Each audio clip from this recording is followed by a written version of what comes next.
Welcome to Agatha Christie Tales.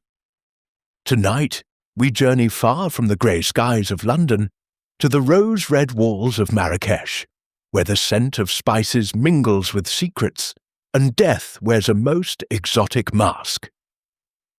It is 1934, and Hercule Poirot, accompanied by his faithful friend Captain Hastings, has travelled to Morocco for what was promised to be a restful holiday.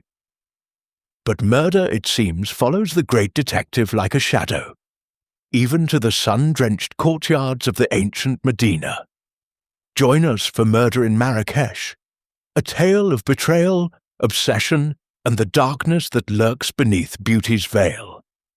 This story is crafted in homage to the masterful Agatha Christie, whose genius we honour, though this mystery unfolds on our own terms.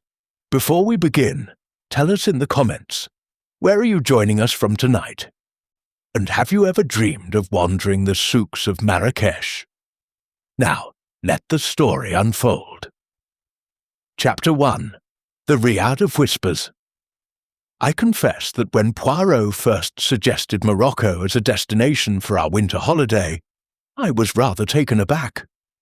My friend, for all his continental sophistication, had always struck me as a creature of comfort, of perfectly pressed suits, precisely arranged furnishings, and the civilized hum of European capitals.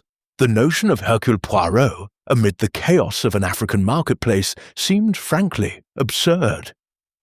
But Hastings, he had said, his green eyes twinkling with that maddening inscrutability, the little grey cells, they require stimulation. New sights, new sounds, new geometries of thought. Besides, he added, smoothing his immaculate moustache, I am told the Mamounia Hotel maintained standards that would satisfy even Hercule Poirot. And so, in the February of 1934, we found ourselves stepping from the train at Marrakesh station into a world that seemed conjured from the pages of the Arabian Nights. The light struck me first, golden and fierce, so unlike the watery English sun. Then came the sounds. The cry of vendors, the clatter of donkey hooves on cobblestones, the distant wail of a call to prayer drifting from a minaret.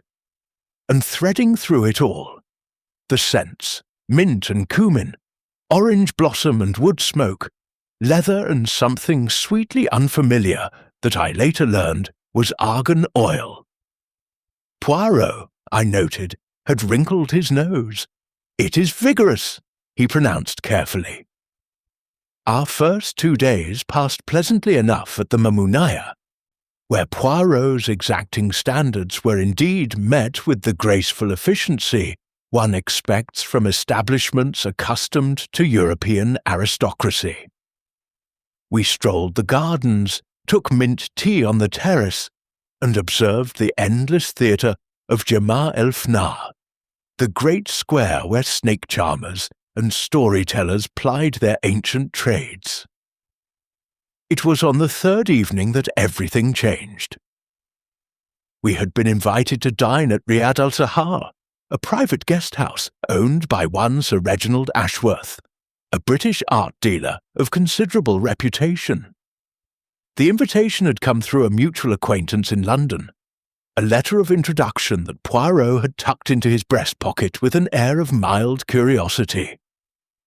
Sir Reginald deals in antiquities, Poirot had explained as our carriage wound through the labyrinthine streets of the Medina. Moroccan artifacts, Persian miniatures, Ottoman treasures. He has made quite a fortune, I understand, connecting the treasures of the East with the drawing rooms of the West. Sounds like an interesting fellow, I remarked. Interesting, Poirot repeated, and something in his tone made me glance at him sharply. But his face, half shadowed by the carriage's swaying lantern, revealed nothing. The Riad Al-Sahar announced itself through a modest wooden door, age-blackened and studded with iron. But beyond that humble threshold lay a world of astonishing beauty. We stepped into a courtyard of cool marble and dancing fountains, where orange trees perfumed the evening air, and zellige tilework glittered like a carpet of jewels beneath the first emerging stars. "Monsieur Poirot! Captain Hastings!" Our host descended a carved staircase with arms outstretched. Sir Reginald Ashworth was a large man in his early 60s, with a florid complexion that spoke of good living and perhaps too much wine. His white linen suit was impeccably cut, and his handshake, when it came, was the crushing grip of a man accustomed to asserting dominance. "Delighted you could join us," he boomed. "Absolutely delighted. When Carruthers wrote that Hercule Poirot himself might be passing through Marrakesh, I knew we must have you. Didn't I say so, Evelyn?" A woman appeared at his elbow. Lady Evelyn Ashworth, presumably, though she bore little resemblance to the type one might expect wedded to such a man. She was perhaps 40, slender as a reed, with dark hair swept back severely from a pale oval face. Her eyes, I noticed, were the grey of winter seas, and they assessed Poirot with an intensity that seemed almost predatory. "My husband collects curiosities, Monsieur Poirot," she said, her voice low and musical. "I suspect he hopes to add a famous detective to his collection." "Evelyn, really?" Sir Reginald laughed, but I caught a flash of something harder beneath his joviality. "Madame," Poirot bowed over her hand, "I assure you, Hercule Poirot is no man's acquisition, but I am honoured by the invitation nonetheless." We were led through the courtyard to a salon where the other guests had assembled. I counted 5 others beyond our hosts, and I confess I attempted immediately to employ Poirot's methods of observation, though my efforts, as always, fell considerably short of his. First came Marcus Webb, a young man of perhaps 30, with the look of the perpetually anxious. He was introduced as Sir Reginald's secretary, and his handshake was damp, his eyes flickering constantly toward his employer, as though awaiting instruction or judgment. Then there was Philippe Beaumont, a French antiquities dealer who was, I gathered, both Sir Reginald's business partner and his chief rival. He was a small, dapper man with a pointed beard and sharp black eyes that missed nothing. When he greeted Poirot, it was in rapid French. And something passed between them. A recognition, perhaps, of kindred continental spirits amid the British contingent. Dr. Helena Cross was a surprise, a woman of approximately Lady Evelyn's age, with short-cropped hair and a forthright manner that spoke of academia. An archaeologist, I learned, attached to an expedition in the Atlas Mountains. She had known Sir Reginald for years, though the nature of their connection remained unclear. The 4th guest made me start. Colonel James Hartley was a man I recognized from my own military days, not personally, but by reputation. He had served with distinction in various uncomfortable corners of the empire, and now, apparently, served as some sort of unofficial security consultant to British interests in Morocco. His face was weathered as old leather, his eyes the pale blue of a man who had seen too much and forgotten none of it. And finally, hovering at the periphery like a ghost at the feast, was a young woman introduced simply as Miss Yasmin Benali, my assistant. She was perhaps 25, with striking features that blended European and Moroccan heritage, and she moved with a silent grace that reminded me oddly of a cat.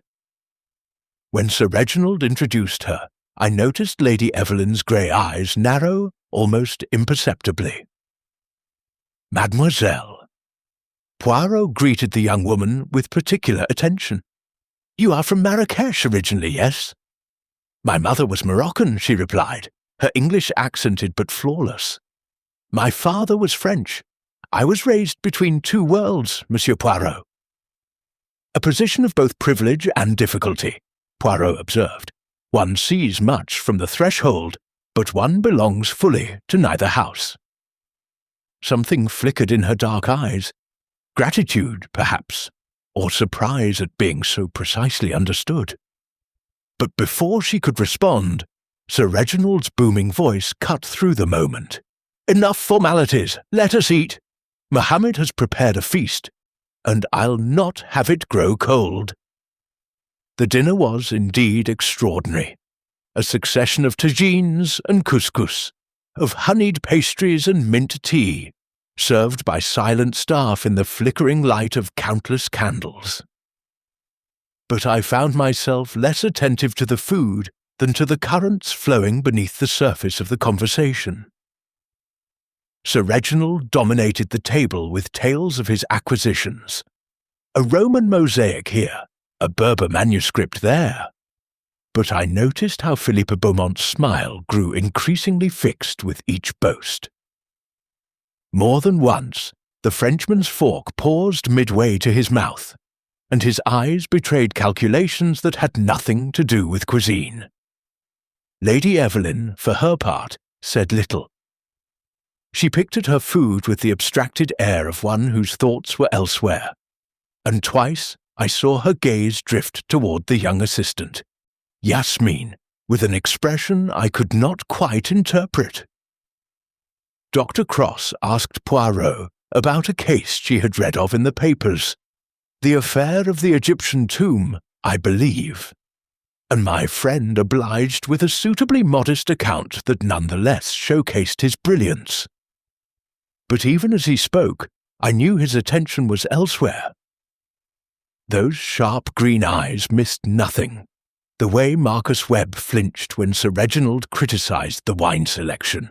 The manner in which Colonel Hartley watched Yasmin Benali when he thought no one was looking.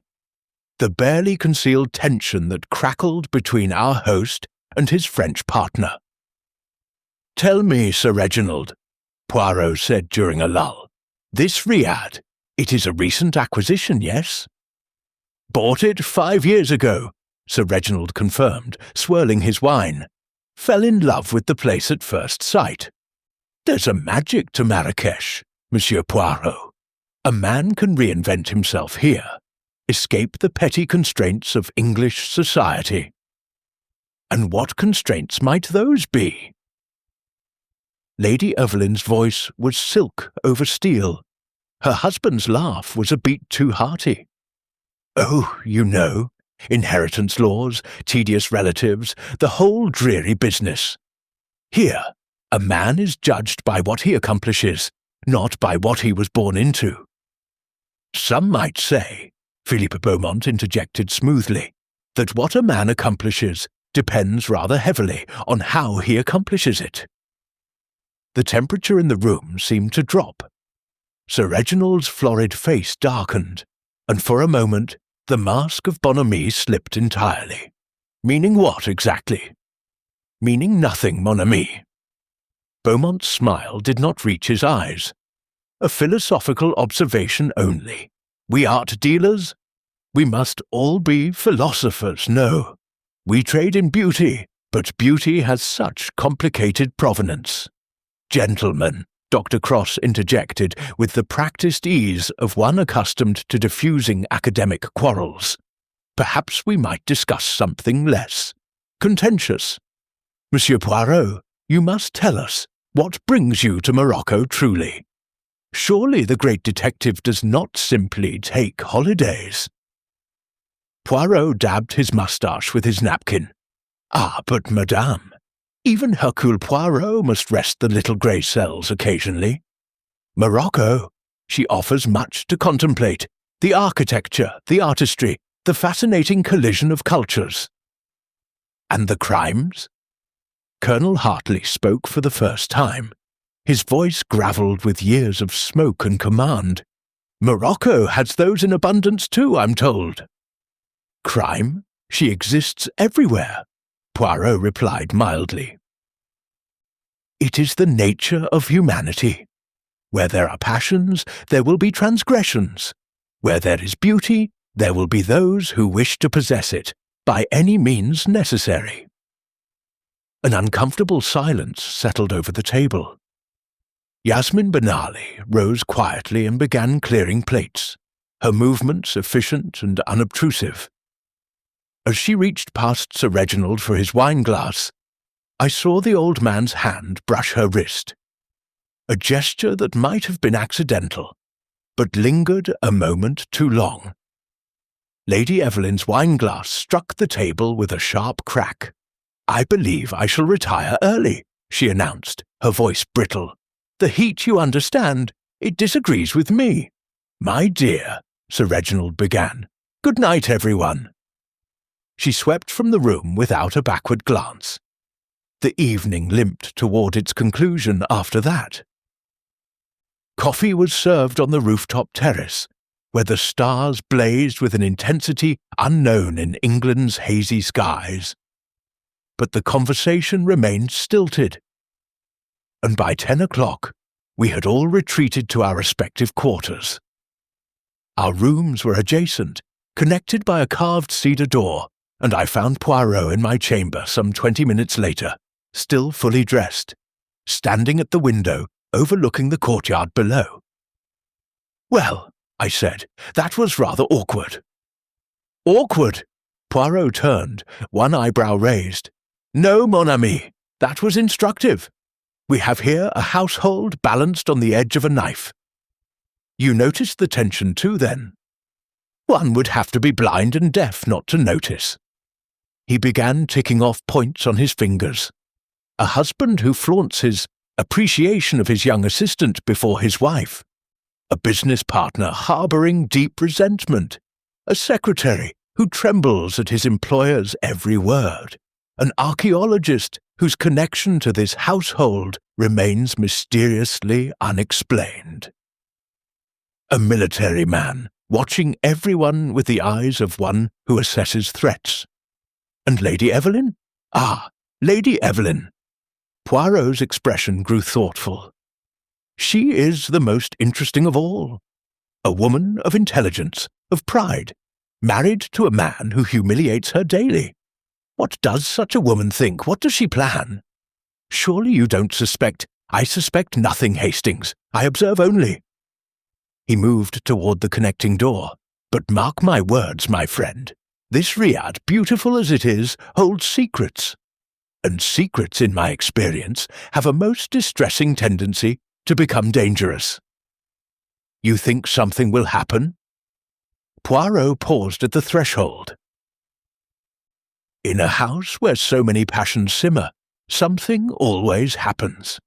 The only question is when, and to whom." With that cheerful observation, he retired to his own chamber, leaving me to contemplate the fountain's gentle music drifting up from the courtyard below. The water caught the moonlight, silver and peaceful. I had no idea then that by dawn those same waters would run red. Chapter 2. Death in the Courtyard. I have never slept well in unfamiliar beds, and that night in Marrakesh proved no exception. The heat, though milder than the day, pressed against me like a living thing, and the sounds of the Medina, so exotic by daylight, became strange and unsettling in the darkness. Dogs barked in distant alleyways. Somewhere a baby cried, and beneath it all, the endless murmur of the fountain in the courtyard below, a sound that should have been soothing, but instead seemed to whisper of secrets. I must have dozed eventually, for I woke with a start to the sound of screaming.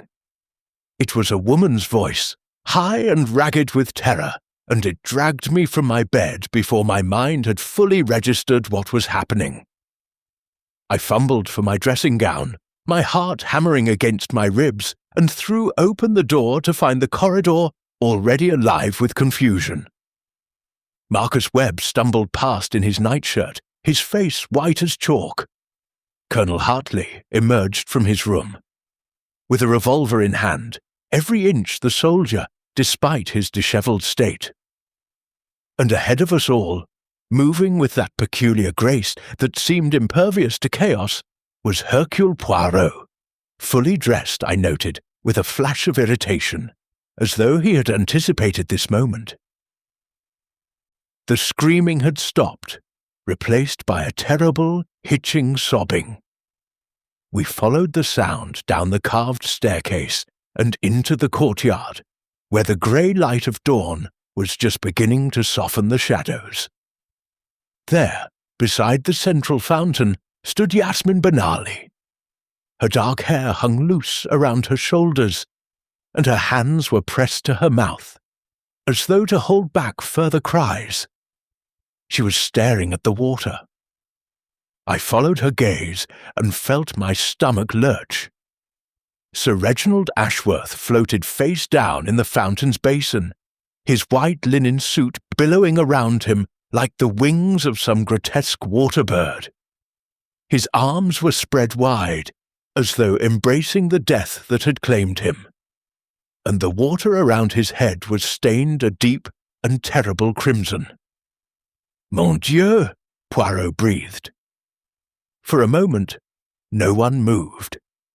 Then Colonel Hartley strode forward, holstering his revolver, and grasped Sir Reginald by the shoulders. With considerable effort, he hauled the body onto the marble edge of the fountain, turning the dead man face up. I had seen death before, too much of it in the trenches of France. But something about this tableau struck me as particularly obscene. Sir Reginald's florid complexion had faded to a waxy grey, and his eyes, half open, stared at nothing. There was a wound at his temple, I noted, a gash, perhaps 2 inches long, from which blood had flowed freely before the fountain's waters diluted it to pink ribbons. "Struck from behind," Hartley said grimly, his fingers probing the wound with professional detachment. "Something heavy by the look of it. He went into the water unconscious, drowned, most likely. Or was held under," Poirot murmured. Hartley shot him a sharp look. "You think—" "I think nothing yet, Colonel, I observe." Poirot's eyes swept the courtyard with that penetrating gaze I knew so well. The little grey cells, they require data before they can function. By now, the rest of the household had assembled. Lady Evelyn stood at the top of the staircase, wrapped in a silk dressing gown the colour of mourning, her face a mask of studied composure. Philippe Beaumont hovered near the orange trees, his pointed beard quivering with what might have been shock or excitement. Dr. Helena Cross knelt beside the body, her archaeologist's hands surprisingly steady as she examined the wound. "He's been dead several hours," she said quietly. "Rigour is beginning to set in. I would estimate sometime between midnight and 3 in the morning." "You are a medical doctor as well, madame?" Poirot inquired. "I've had training. Field archaeology often requires it." She rose, wiping her hands on her dressing gown with an expression of distaste. "The wound is consistent with a blow from a heavy blunt object, a statue, perhaps, or a candlestick. Or this." We turned. Marcus Webb stood near a potted palm at the courtyard's edge, his face greener than the fronds above him. He was pointing at something on the ground, a brass lamp, ornate in the Moroccan style, its base dark with what could only be blood. Poirot moved to examine it without touching. "The murder weapon, it would appear, placed here after the crime, not concealed." His eyebrows rose. "Curious, most curious." "What's curious about it?" I asked. "A killer who takes the trouble to strike from behind, to drown his victim, perhaps, to ensure death, and yet leaves the weapon in plain sight. This suggests either great haste, or a desire to be discovered. Or panic," Colonel Hartley said. "A crime of passion, not premeditation. Perhaps." Poirot did not sound convinced. Lady Evelyn descended the staircase, her movements measured and deliberate. She approached the body of her husband and stood looking down at him for a long moment. I watched her face for any flicker of emotion, grief, shock, even satisfaction, but found nothing. She might have been examining a piece of furniture she was considering for purchase. "Well," she said finally, her voice perfectly level, "I suppose someone should notify the authorities. I will arrange it." Colonel Hartley straightened. "The French Residency maintains a police liaison. Inspector Girard is competent enough for a Frenchman. In the meantime," Poirot said, "I must ask that no one leave the Riad, and that nothing be touched until the police arrive." Philippe Beaumont stepped forward, his dark eyes flashing. "And who gives you this authority, monsieur? You are a guest here, nothing more. I am Hercule Poirot." The Belgian drew himself up to his full, if modest, height. "And a man has been murdered. Until the police arrive, someone must preserve order and evidence. If anyone objects to my involvement, they are welcome to explain their reluctance to Inspector Girard." No one objected. The next 2 hours passed in a strange, suspended unreality. The staff, whom I had barely noticed the previous evening, emerged from the servants' quarters, their faces tight with fear. There was Mohammed, the cook, an elderly man with hands gnarled by decades of labour. His wife, Fatima, who served as housekeeper, and a young man named Hassan who performed various duties around the Riad. All three were questioned briefly by Poirot, and all three professed to have heard nothing in the night. "The servants' quarters are at the rear of the Riad," Mohammed explained, his French heavily accented. "We do not hear what happens in the main house after we retire." "And at what hour did you retire?" 11 o'clock, monsieur, as always. And you heard nothing unusual? No voices, no sounds of disturbance?" "Nothing, monsieur, nothing at all." I studied the old man's face as he spoke. If he was lying, he was remarkably skilled at it. But then I reminded myself, I was hardly an expert in such matters. That was Poirot's domain. Inspector Girard arrived shortly after 8, a thin, mustachioed man, with the weary air of one who had seen too much of colonial dysfunction. He greeted Poirot with a respect that bordered on deference. Apparently, my friend's reputation had preceded him even to this outpost of the French Empire. "Monsieur Poirot, this is an honour. I have followed your cases with great interest." He glanced at the covered body, now laid out on a divan in the salon. "Though I confess I had hoped our meeting might occur under more pleasant circumstances." "Murder is seldom pleasant, Inspector, but it is always instructive." "You have examined the scene?" "I have made preliminary observations only. The body was discovered by Mademoiselle Benali at approximately 6 o'clock this morning. Death occurred, according to Dr.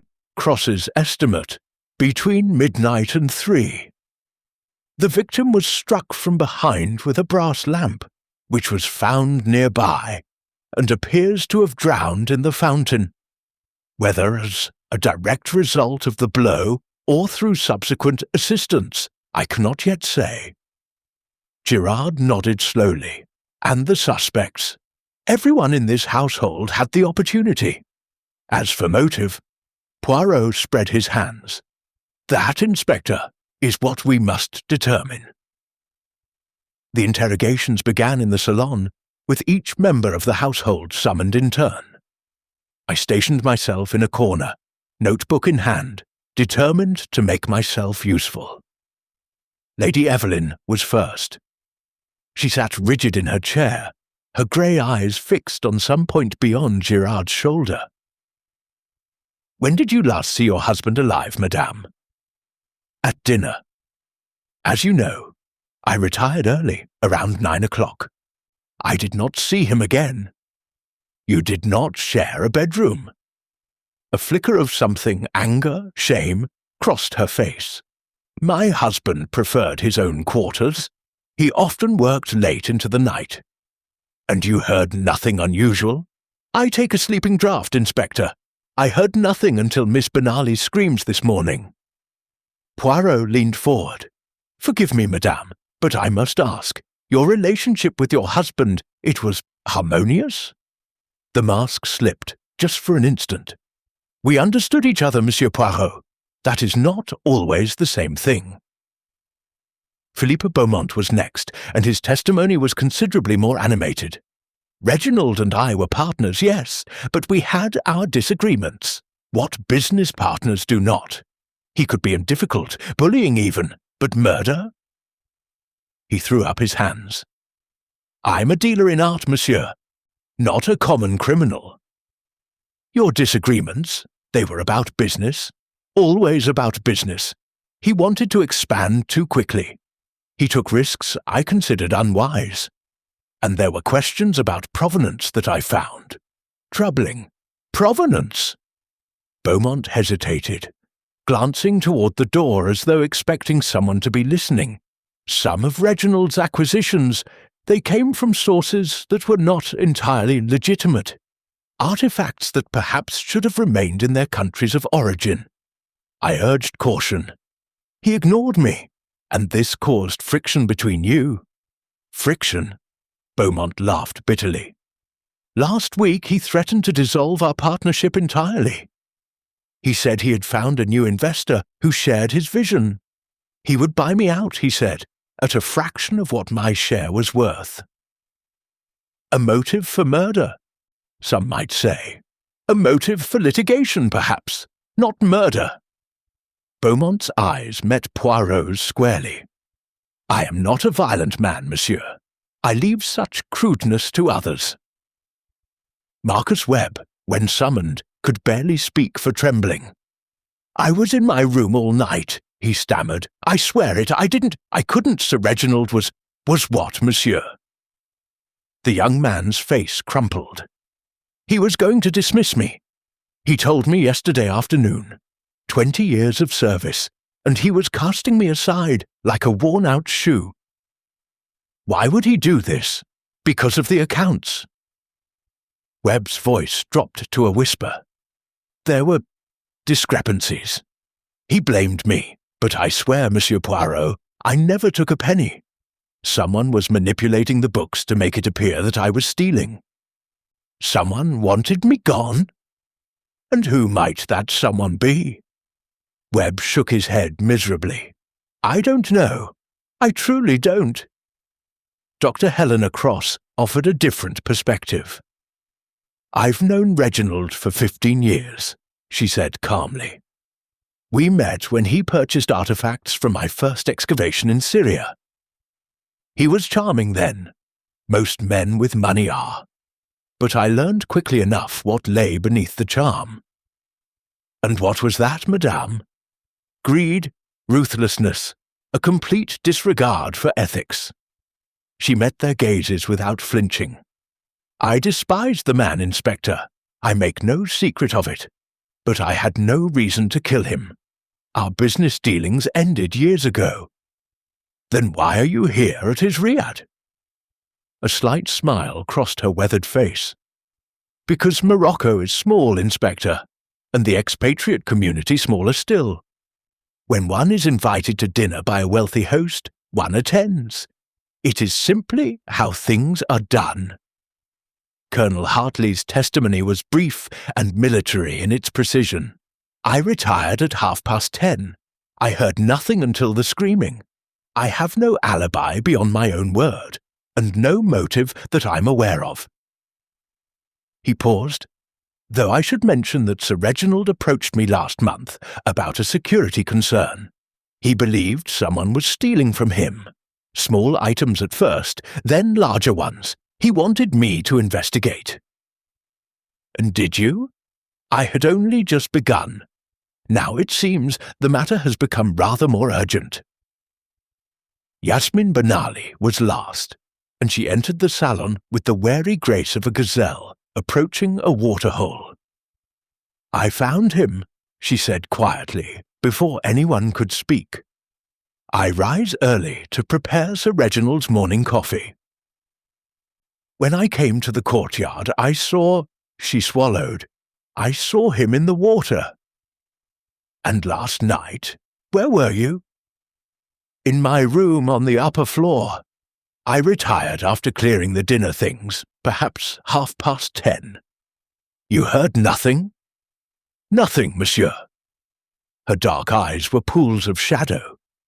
"But I should tell you, Sir Reginald came to my room earlier in the evening, around 9 o'clock, after Lady Evelyn had retired." The silence that followed was electric. "For what purpose?" Gerard asked carefully. "He wished to discuss my employment." Her voice was steady, but I saw her hands clench in her lap. "He made certain suggestions. I refused. He was not pleased. And then he left. I locked my door and did not open it again until morning." Poirot nodded slowly. "Thank you, mademoiselle. You have been most forthcoming." When she had gone, Gerard turned to Poirot with a sigh. "Everyone has motive. No one has alibi. This is not helpful." "On the contrary, Inspector." Poirot's eyes gleamed with that familiar light. "It is most helpful indeed, for somewhere in this web of lies and half-truths there is a thread that leads to the killer. We have only to find it." He rose and moved to the window, gazing out at the courtyard where Sir Reginald had met his end. "The question is not who wanted him dead. Clearly many did. The question is who acted upon that desire. And for that, we must look not at the obvious, but at the overlooked." "What do you mean?" Poirot turned, his expression grave. "I mean, mon ami, that the killer is not the person who appears most guilty. They never are. The truth lies in the details, the small things that everyone notices, but no one sees." He tapped his temple. "The little grey cells, they are already at work, and soon, very soon, they will show us the way." Chapter 3. The Gathering of Suspects. The afternoon heat pressed down upon the Riad like a smothering hand. Inspector Gerard had departed to file his initial report with the French Residency, leaving strict instructions that no one was to leave the premises. The body of Sir Reginald had been removed to the colonial morgue, and the fountain, that beautiful, terrible fountain, had been drained and scrubbed by the trembling staff. Yet the stain of death lingered. I found Poirot in the small library adjoining the main salon, a room lined with books in French, English, and Arabic, their leather spines gleaming in the filtered light. He stood before a writing desk, examining its contents with the delicate precision of a surgeon. "Ah, Hastings!" He did not look up. "You have been observing our fellow guests, I trust." "I've been trying." I settled into a leather chair, grateful for its coolness. "Lady Evelyn has shut herself in her room. Beaumont is pacing the courtyard like a caged tiger. Webb keeps starting at shadows. Dr. Cross is reading in the salon as though nothing has happened. And Colonel Hartley has stationed himself by the front door, apparently determined to ensure no one escapes. And Mademoiselle Benali, in the kitchen with the staff, helping to prepare luncheon, of all things." Poirot nodded slowly. "Each responds to crisis according to their nature. The guilty and the innocent alike reveal themselves through such moments." He held up a sheaf of papers. "But these, mon ami, these are most illuminating." "What are they?" "Sir Reginald's private correspondence. Letters from dealers, collectors, museum officials." His eyebrows drew together. "And this, a letter from a solicitor in London, dated 3 weeks ago." He passed it to me, and I scanned the contents with growing astonishment. Good Lord, he was changing his will. Précisément. The original will, it left everything to Lady Evelyn, with modest bequests to his secretary and household staff. But this new document... Poirot's finger tapped the relevant passage. Everything was to go to Mademoiselle Yasmine Benali. I stared at him. His assistant, but that's extraordinary, scandalous, perhaps. Poirot retrieved the letter. The question is whether this new will was ever signed and witnessed. If so, Mademoiselle Benali inherits a fortune. If not, Lady Evelyn remains the sole beneficiary. Either way, it's a motive for murder. For both women, yes, and perhaps for others who might have learned of this change. He moved to the window, his small frame silhouetted against the latticed light. We must discover who knew of this new will, and when they learned of it. A soft knock interrupted us.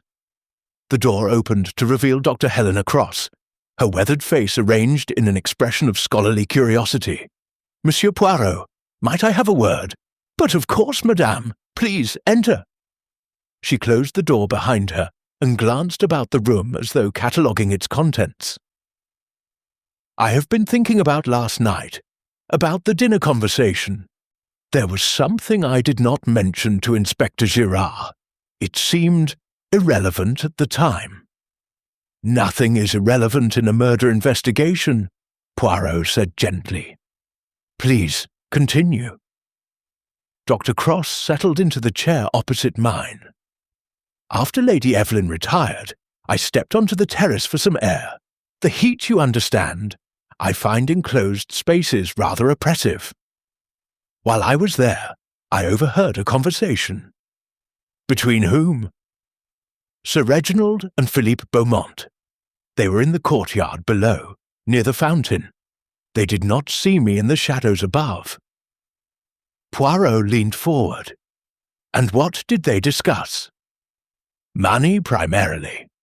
Beaumont was demanding a larger share of some upcoming transaction, something to do with a collection from Fez. Sir Reginald refused. Beaumont became quite heated. She paused, her grey eyes meeting Poirot's. He said, "You will regret this, Reginald. I promise you that." A threat? It certainly sounded like one. But there's more.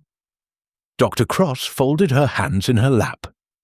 After Beaumont stormed off, Sir Reginald remained by the fountain. A few minutes later, someone else joined him. A woman.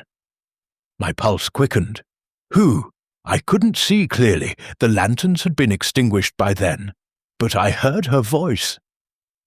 She was weeping, pleading with him about something. He laughed, that cruel laugh of his, and said, "It's too late for tears, my dear. The decision is made." And then I retired to my room. I had heard enough. Dr. Cross rose. I thought you should know, Monsieur Poirot. Whether it signifies anything, I cannot say. When she had gone, I turned to Poirot.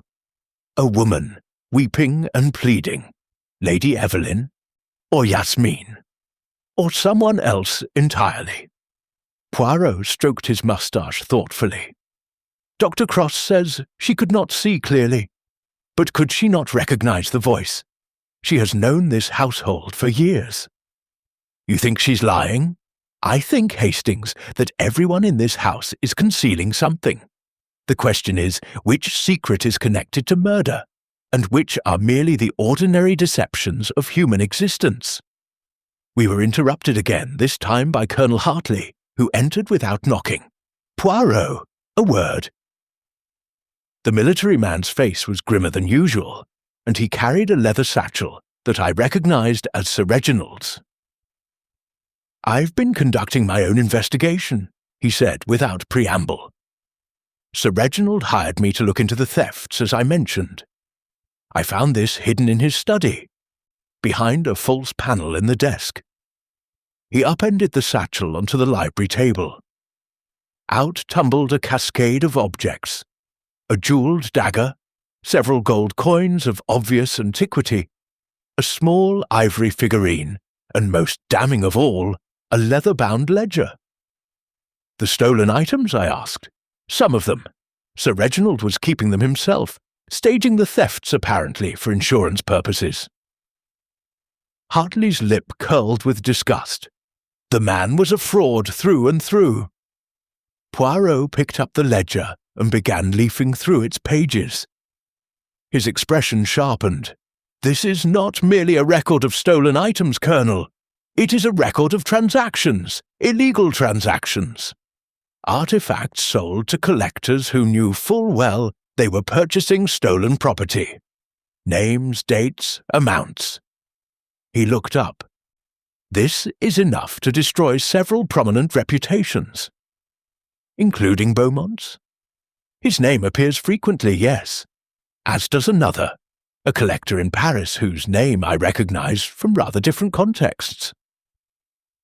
Poirot closed the ledger. Sir Reginald was not merely a fraud, he was a blackmailer. He kept records of his clients' illegal purchases, presumably to ensure their continued cooperation. Hartley's face darkened. Then half of Marrakesh had reason to want him dead. Half of Marrakesh, perhaps, but the killer is here, in this Riad. Poirot tucked the ledger under his arm. "Thank you, Colonel. This is most valuable." When Hartley had departed, I shook my head in bewilderment. It only gets more complicated. Fraud, blackmail, a changed will, threatened business partners, humiliated women. How can you possibly untangle it all? By looking for the thread that connects them, Hastings. Poirot moved toward the door. "Come. It is time to speak with Marcus Webb. I have questions about those financial discrepancies he mentioned." We found the secretary in his small chamber on the upper floor, a modest room, far removed from the luxury enjoyed by the other guests. Webb sat hunched over a writing desk, surrounded by papers, his face haggard with sleeplessness and fear. "Monsieur Poirot." He rose hastily, knocking several documents to the floor. Forgive me, I was trying to organize the accounts. Sir Reginald's affairs are in considerable disarray." "So, I understand." Poirot settled into the room's only chair, leaving me to lean against the doorframe.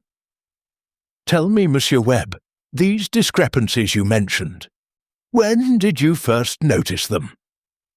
Webb retrieved the fallen papers with trembling hands. 3 months ago. Small amounts at first, a few pounds here and there. I assumed it was my own error, but then the sums grew larger, and I realized someone was deliberately falsifying the records. To make it appear you were embezzling. "Yes," Webb's voice cracked. "Someone wanted me gone, Monsieur Poirot. Someone who knew the accounts well enough to manipulate them without detection. And who might have such knowledge?" Webb hesitated. "Only 3 people had access to the financial records. Myself, Sir Reginald, and Mademoiselle Benali." "Ah!" Poirot's eyebrows rose. "The assistant. She handles much of Sir Reginald's correspondence. She would have seen the account books regularly." Webb's face flushed. "I don't wish to accuse her. But you believe she framed you?" "I don't know what to believe. But someone did. And now Sir Reginald is dead, and I have no way to prove my innocence." Poirot was silent for a moment, his fingers steepled beneath his chin. "Tell me, Monsieur Webb, last night, after the dinner, where were you precisely?" "In my room. I couldn't sleep. I was too worried about my position, my future. Around midnight, I went to the kitchen for some water." Webb swallowed. "I saw someone in the courtyard." My heart quickened. Who? I couldn't tell. A figure moving near the fountain. It was very dark. The lamps had been extinguished. I assumed it was one of the servants and returned to my room. "You saw nothing else? Heard nothing?" "Nothing. I swear it, Monsieur Poirot. I swear on my mother's grave." Poirot rose. Thank you, Monsieur Webb. You have been most helpful." As we descended the stairs, I voiced the question burning in my mind. "Do you believe him?" "I believe he saw someone by the fountain at midnight. Whether that person was the killer or merely another restless soul remains to be determined." Poirot paused on the landing, his gaze drifting toward the courtyard below. "But consider, Hastings, if Webb is telling the truth, then the murder occurred around midnight. Yet Dr. Cross heard a woman pleading with Sir Reginald earlier in the evening. 2 separate encounters, perhaps. Or the same woman, returning later to finish what words could not accomplish. Lady Evelyn claims she took a sleeping draught. Claims, yes, but draughts can be poured down drains as easily as throats." Poirot's expression grew pensive. "We must speak with her. And with Mademoiselle Benali. The women of this household hold secrets, Hastings. Secrets that may illuminate everything, or obscure it further." We found Lady Evelyn in her private sitting room, a graceful space decorated in the European style, all pale silks and delicate furniture, a marked contrast to the Moorish exuberance of the rest of the Riad. She received us with cool composure, though I noticed the shadows beneath her eyes. "Monsieur Poirot, Captain Hastings, please sit." "Thank you, madame." Poirot perched on the edge of a settee. "I must ask you some questions that may seem indelicate." "Nothing could be more indelicate than finding one's husband murdered in a fountain." A ghost of a smile crossed her lips. "Ask what you will. Your husband was changing his will. Were you aware of this?" If the question surprised her, she concealed it well. "I suspected as much. Reginald had grown distant in recent months. His attentions were elsewhere." Her grey eyes hardened. "On Mademoiselle Benali, specifically. This did not trouble you?" "Trouble me?" Lady Evelyn laughed. "A brittle sound. Monsieur Poirot, I stopped being troubled by my husband's infidelities years ago. He collected beautiful things. Women were merely another category of acquisition. I had my own life, my own interests. We had reached an accommodation. And yet, if the new will had been signed, you would have lost everything." "Yes." She met his gaze steadily. "I would have. But it wasn't signed, was it? The solicitor's letter mentioned that Reginald needed to return to London to complete the formalities. He never made that journey." "How fortunate for you." "Fortunate?" Her voice sharpened. "I am a widow.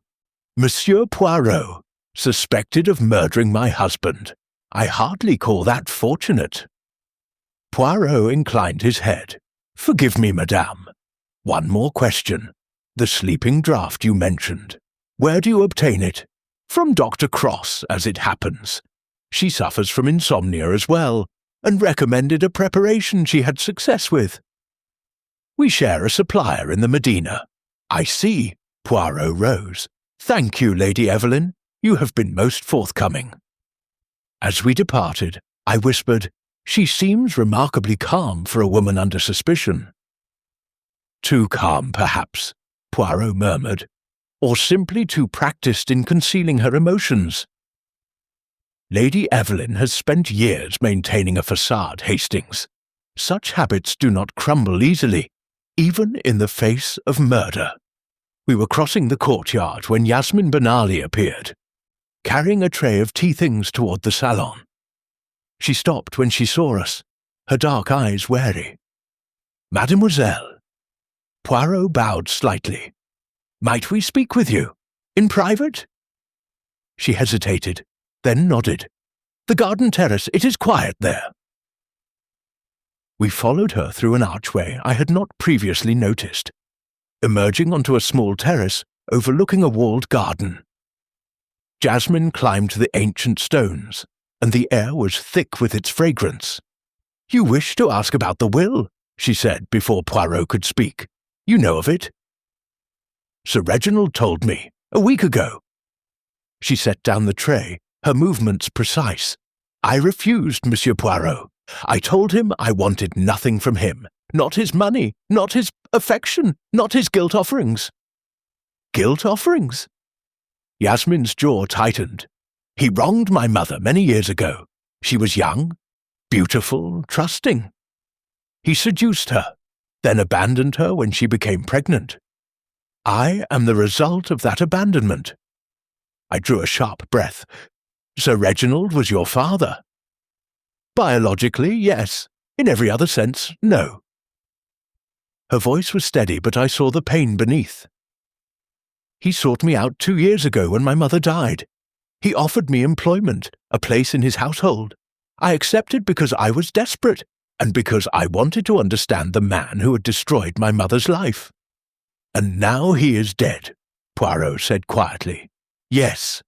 She met his gaze without flinching. And I did not kill him, Monsieur Poirot. Whatever you may think of me, I am not a murderer. I wanted answers, not vengeance. Yet you inherit his fortune. Only if the will was signed. It was not. A bitter smile crossed her face. Lady Evelyn will receive everything, and I will return to the shadows from which I came. It is fitting, perhaps. I was never meant for this world of wealth and secrets. Poirot studied her for a long moment.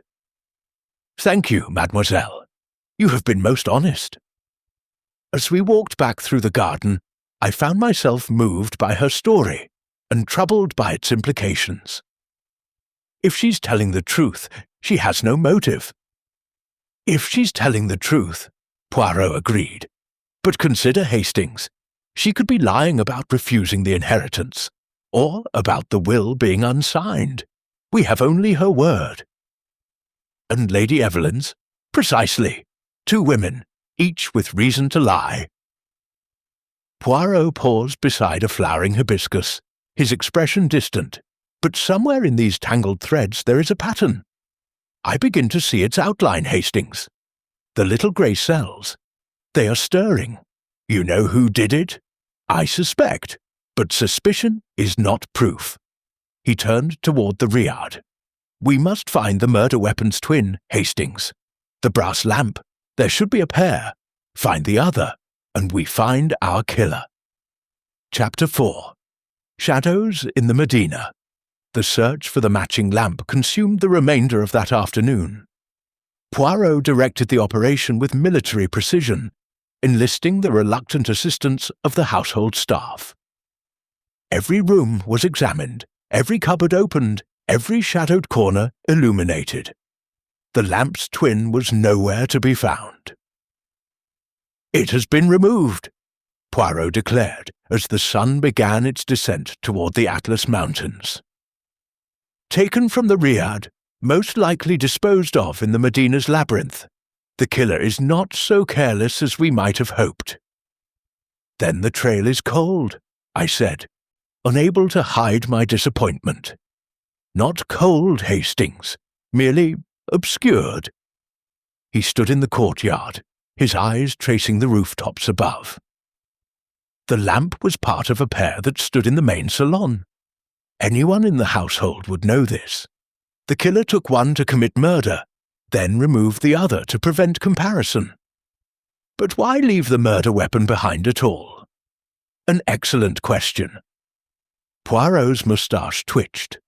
Perhaps they intended to retrieve it, but were interrupted. Perhaps they wished to mislead us. Or perhaps, he fell silent, his gaze sharpening. Perhaps the lamp was not the true murder weapon at all. Before I could pursue this cryptic observation, Inspector Girard returned, his thin face flushed with exertion. Monsieur Poirot, I have news from the morgue. We withdrew to the library, where Girard produced a typewritten report. The autopsy confirms death by drowning. Sir Reginald was alive when he entered the water. There is fluid in the lungs consistent with active respiration. The head wound was superficial. It would have stunned him, certainly, but not killed him. So he was struck, fell into the fountain, and drowned, I summarized. Or was held under, Gerard added grimly. There are bruises on the shoulders and upper back consistent with pressure from above. Someone pushed him down and kept him there until he stopped struggling. Poirot nodded slowly. A crime requiring strength, then, or desperation? There is more. Gerard hesitated. The stomach contents revealed something unexpected. Sir Reginald had consumed a significant quantity of brandy shortly before death. That much was anticipated. But there were also traces of a sedative. Chloral hydrate, the examiner believes. A sleeping draught, I exclaimed, like the one Lady Evelyn takes. Précisément. Poirot's eyes gleamed. Sir Reginald was drugged before he was killed. The blow to the head, the drowning, these were merely the final acts. The killer first rendered him helpless. Which means the murderer had access to chloral hydrate, Gerard said. Lady Evelyn, obviously, but also Dr. Cross, who supplies it, and anyone else who might have obtained it from the Medina's pharmacies. Or stolen it from Lady Evelyn's room, I added. Poirot rose abruptly. Inspector, I must venture into the Medina. There are inquiries to be made, discreet inquiries that require a certain familiarity with the local merchants. Gerard frowned. You wish to go alone? I wish to take Captain Hastings. 2 Europeans attract less attention than 3, and Hastings has a talent for appearing harmless. I wasn't entirely sure how to take this observation, but I followed Poirot nonetheless. Within the hour, we had passed through the Riad's modest doorway and plunged into the sensory assault of the Medina. The streets, if they could be called streets, wound between ancient walls like the channels of some vast living organism. Donkeys laden with goods pressed past us. Merchants called out in Arabic, French, and fragments of English. The smells shifted with each turn. Leather, spices, mint, decay, perfume, smoke. It was overwhelming and exhilarating in equal measure. Poirot navigated with surprising confidence, leading me through progressively narrower passages until we emerged into a small square, dominated by an apothecary's shop. The proprietor, an elderly man with a face like crumpled parchment, greeted Poirot with evident recognition. Monsieur Poirot, you return. I do, Monsieur Hakim, and I require information. The transaction that followed was conducted in rapid French, punctuated by the exchange of coins.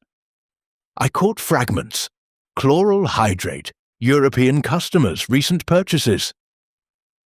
The apothecary consulted a ledger, his gnarled finger tracing entries. 3 purchases in the past month. Poirot translated for my benefit. Lady Evelyn Ashworth, as expected. Dr. Helena Cross, also expected. And, his eyebrows rose, Mademoiselle Yasmin Benali, 1 week ago. Yasmin? I felt a chill despite the heat. But she said nothing about a sleeping draught. No, she did not. Poirot's expression was unreadable. Most curious. We departed the apothecary and wound deeper into the Medina. Poirot seemed to be following some internal map, pausing occasionally to examine a doorway or peer down an alley. At last we arrived at a cramped establishment selling brass goods, lamps, trays, decorative plates. The lamps at Riad Al-Sahar, Poirot said to the merchant. They were purchased here, yes? The merchant, a heavy-set man with shrewd eyes, nodded cautiously. Sir Reginald, he was a good customer. Many things he bought from me. The large lamps with the pierced patterns. A pair, I believe. Yes, very fine work. Traditional Marrakeshi design. The merchant's face clouded, but there was trouble with those lamps. A woman came 2 days ago. She wished to sell one back to me. Poirot went very still. A woman? Which woman? European. Dark hair, pale face. She wore a veil, but I could see her eyes. Grey, like storm clouds. The merchant shrugged. I told her I do not buy back merchandise. She became angry, then left. Lady Evelyn, I breathed, perhaps. Poirot pressed a coin into the merchant's palm. You have been most helpful, monsieur. We walked in silence for some time, navigating the maze of streets back toward the Riad. My mind churned with implications. Lady Evelyn tried to sell the matching lamp, I said finally. That proves she took it. Which means nothing, Hastings, until we understand why. Poirot held up a cautionary finger. Consider, if Lady Evelyn killed her husband with one lamp, why attempt to sell the other? Why not simply dispose of both? The action makes no sense for a murderer covering her tracks. Then why do it at all? That is the question that intrigues me. Poirot paused at a junction, orienting himself. There is another possibility, of course. Someone wished to implicate Lady Evelyn. Someone who knew she would be suspected and sought to provide additional evidence against her. A frame-up. It would not be the first time. Poirot resumed walking. But we are missing something, Hastings. Some piece of the puzzle that would make everything clear. I feel it just beyond my grasp.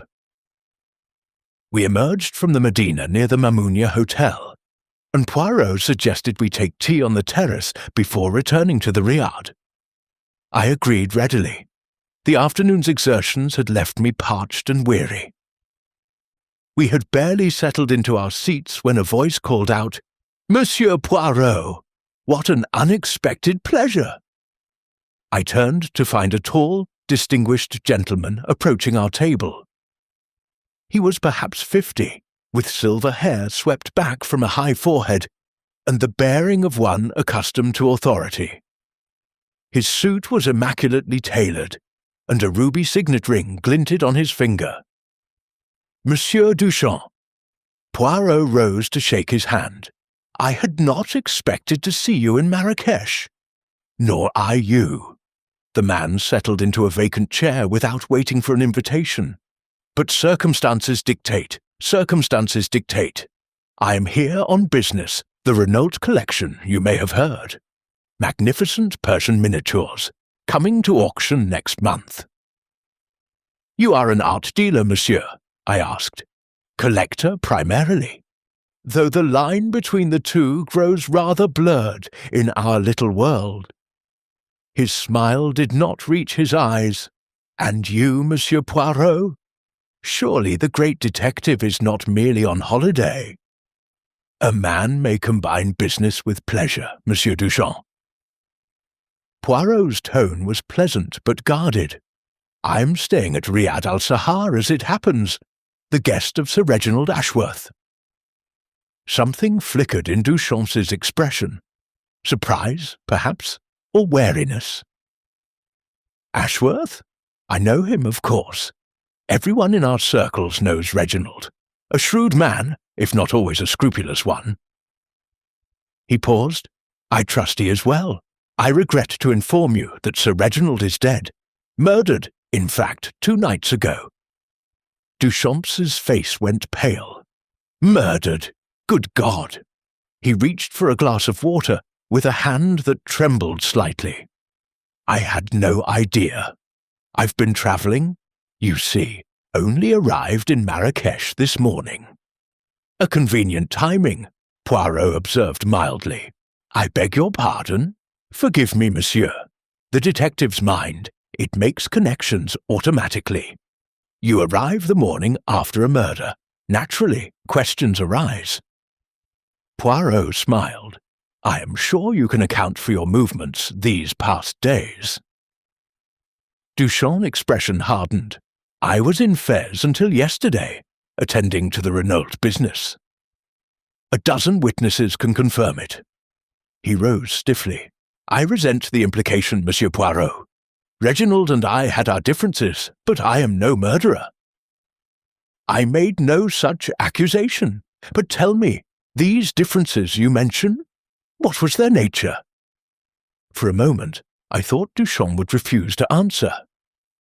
Then he sighed, some of the tension leaving his shoulders. Reginald approached me 6 months ago with a business proposition, a collection of Berber artifacts, supposedly from a sealed tomb in the Atlas Mountains. The provenance was questionable. I declined to participate. His lip curled. Reginald did not take rejection well. He made certain threats, suggested he might share information about past transactions that would prove embarrassing. He was blackmailing you. He was attempting to. I told him to do his worst. Duchamp straightened his cuffs. I have nothing to hide, Monsieur Poirot. My reputation can withstand whatever slanders a dead man might have prepared. And yet you are here, in Marrakesh, mere hours after his death. Coincidence, nothing more. Duchamp's smile was thin. Good day, Monsieur Poirot. Captain Hastings.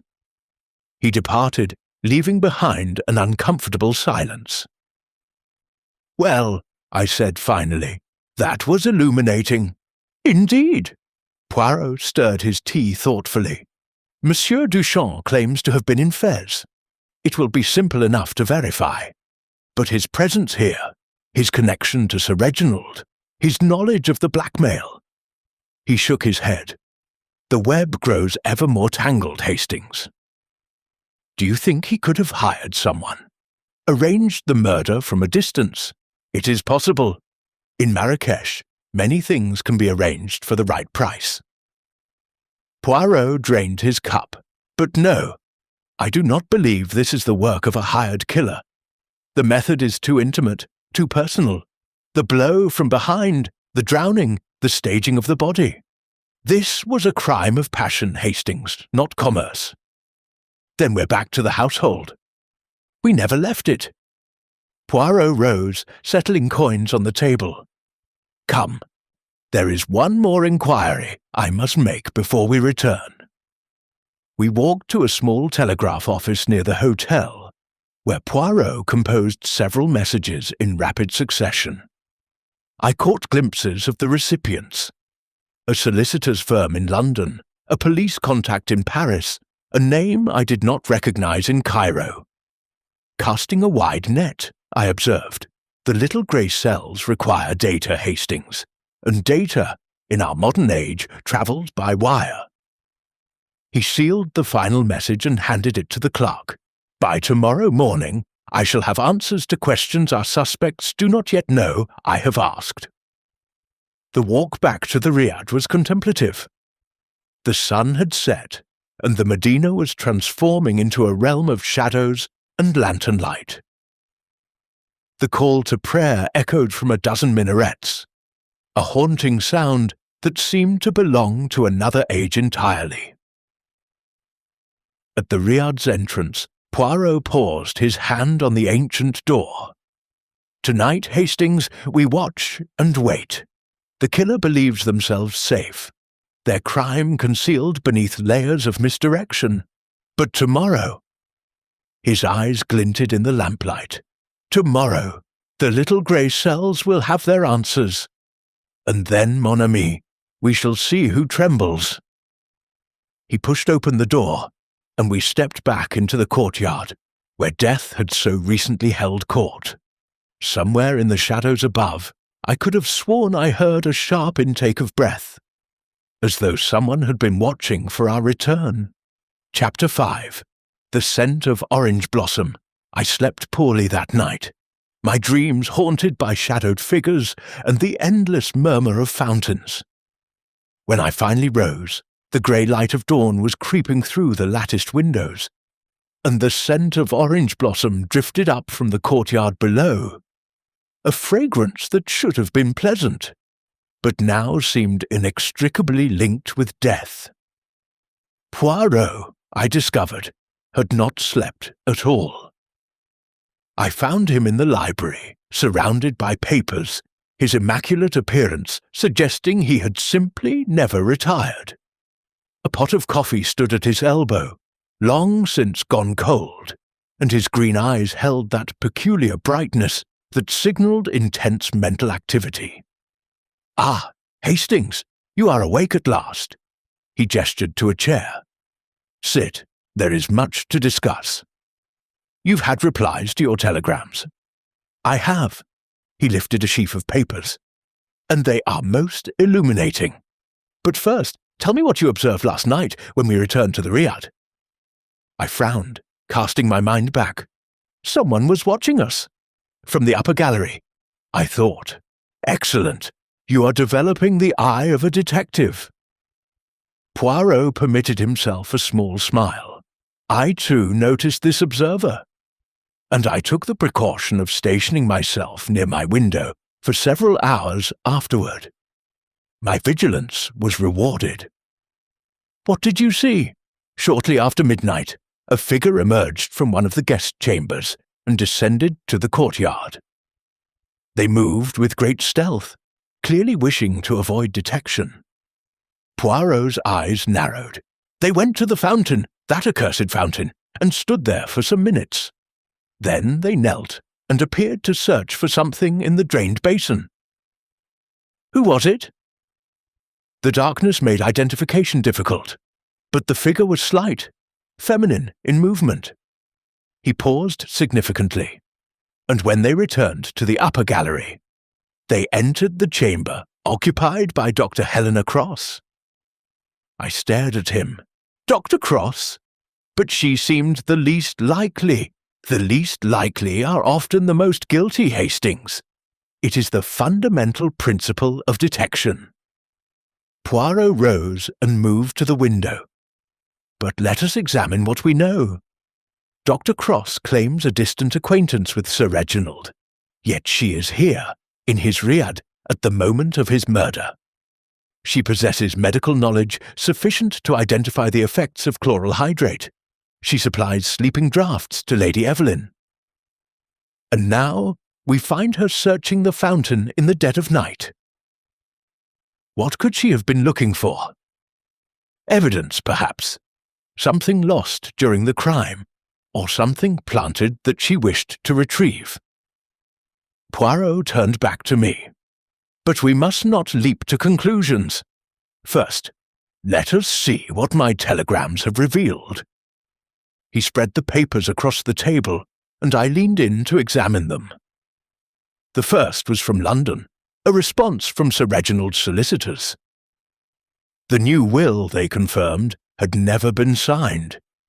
Lady Evelyn remained the sole beneficiary of her husband's estate, which was valued at approximately £40,000, plus the contents of the Riad and various properties abroad. "So Yasmin inherits nothing," I said. "Legally, no. Though Sir Reginald's intentions were clear, the law does not recognise intentions, only documents." Poirot moved to the second telegram. "This is from my contact in Paris. Monsieur Duchamp, as he claimed, was indeed in Fez until yesterday. His alibi is impeccable. Then he's cleared. Of the murder itself, yes, but not of involvement. Remember, Hastings, the hand that wields the weapon, is not always the mind that conceives the crime."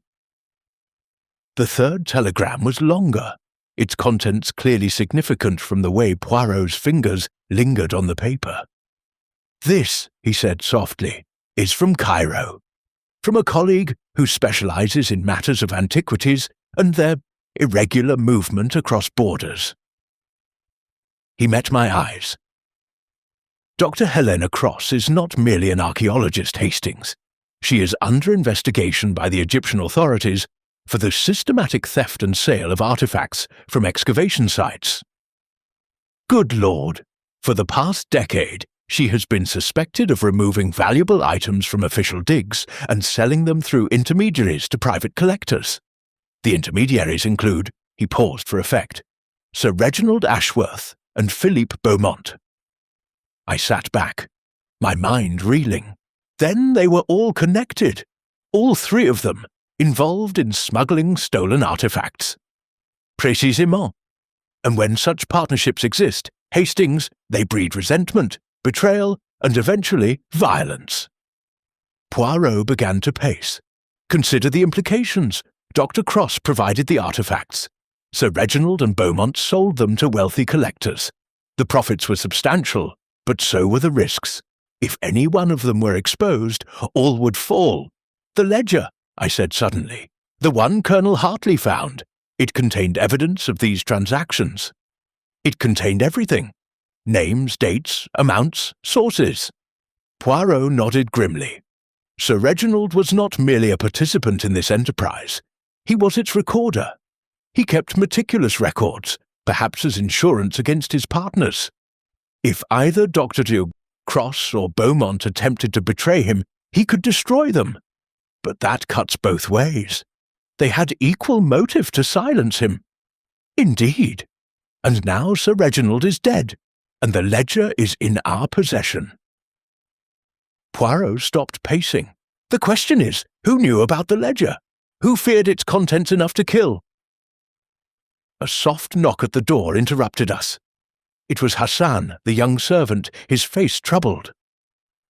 Monsieur Poirot, there is a woman at the gate. She insists on speaking with you. She says her name is Marguerite Cross. Poirot and I exchanged glances. Cross?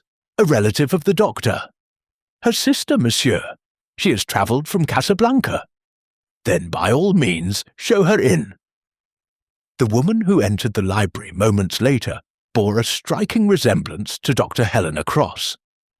The same weathered features, the same direct gaze, but where the doctor projected scholarly detachment, this woman radiated barely contained emotion. Monsieur Poirot. She did not wait for an invitation to sit. I came as soon as I heard about Reginald Ashworth. I knew Helena would be here, and I knew— She broke off, pressing a hand to her mouth. What did you know, madame? That she would be suspected, that her past would catch up with her.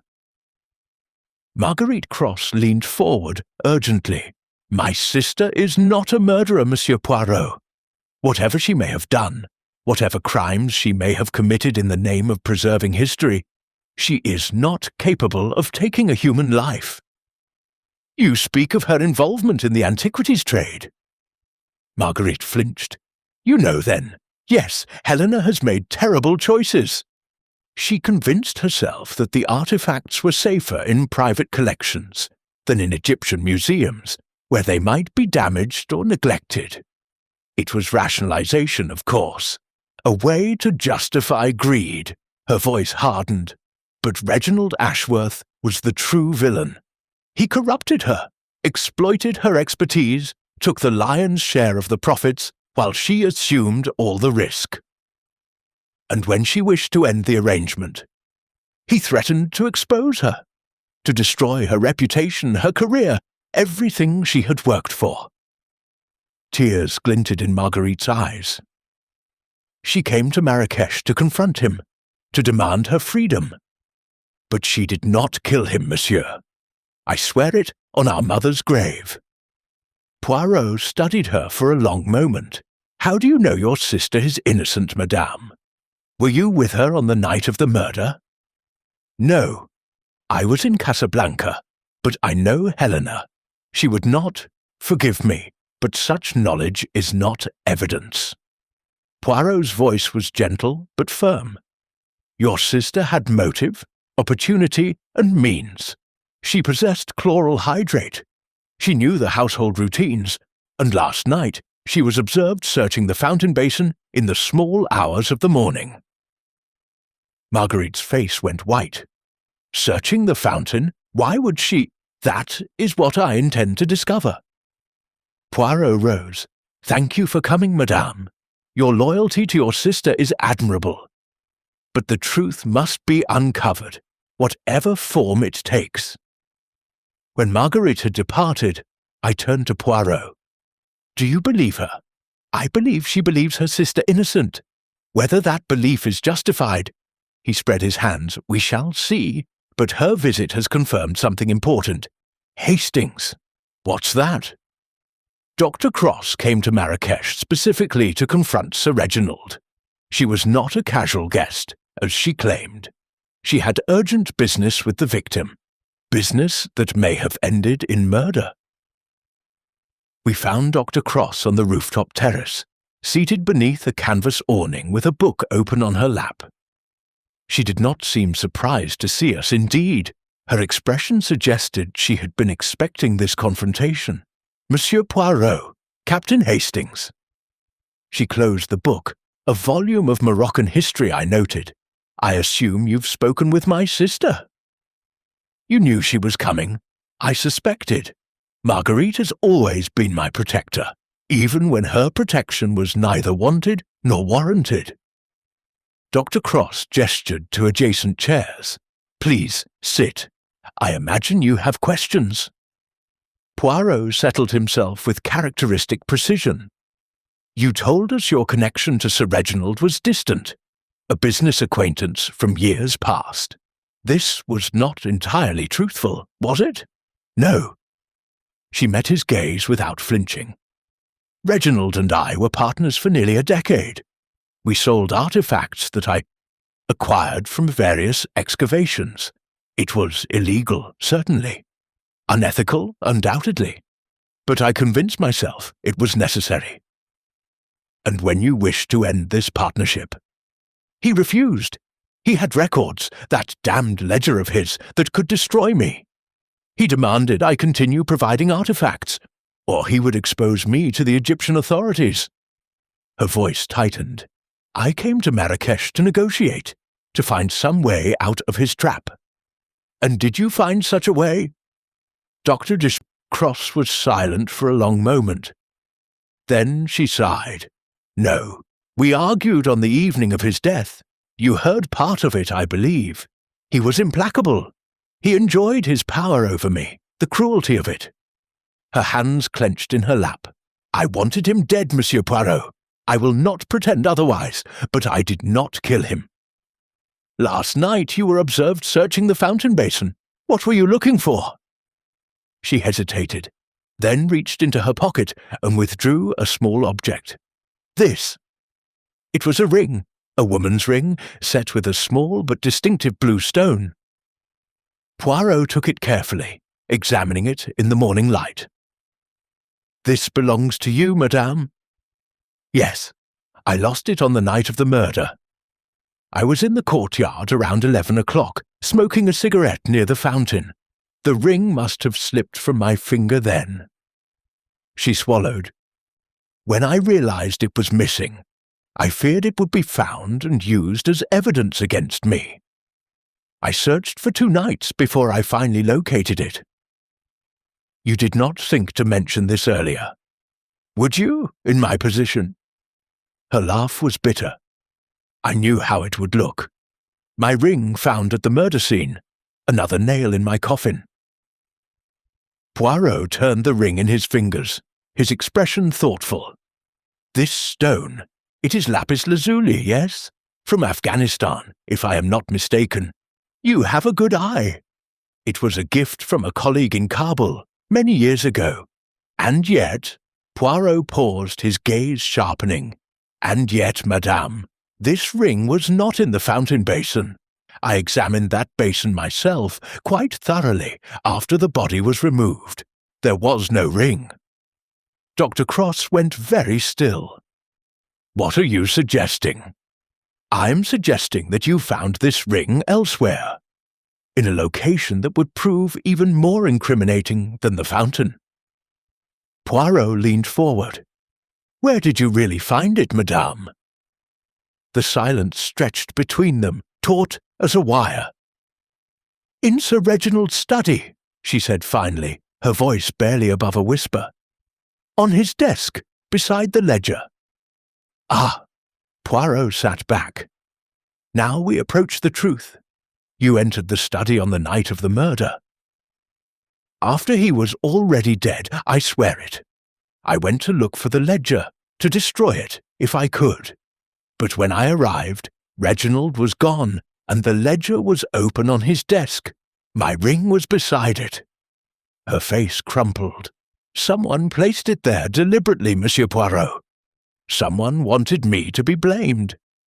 "Or someone wanted you to find the ledger," Poirot said softly, "to see exactly what it contained." "What do you mean?" But Poirot did not answer.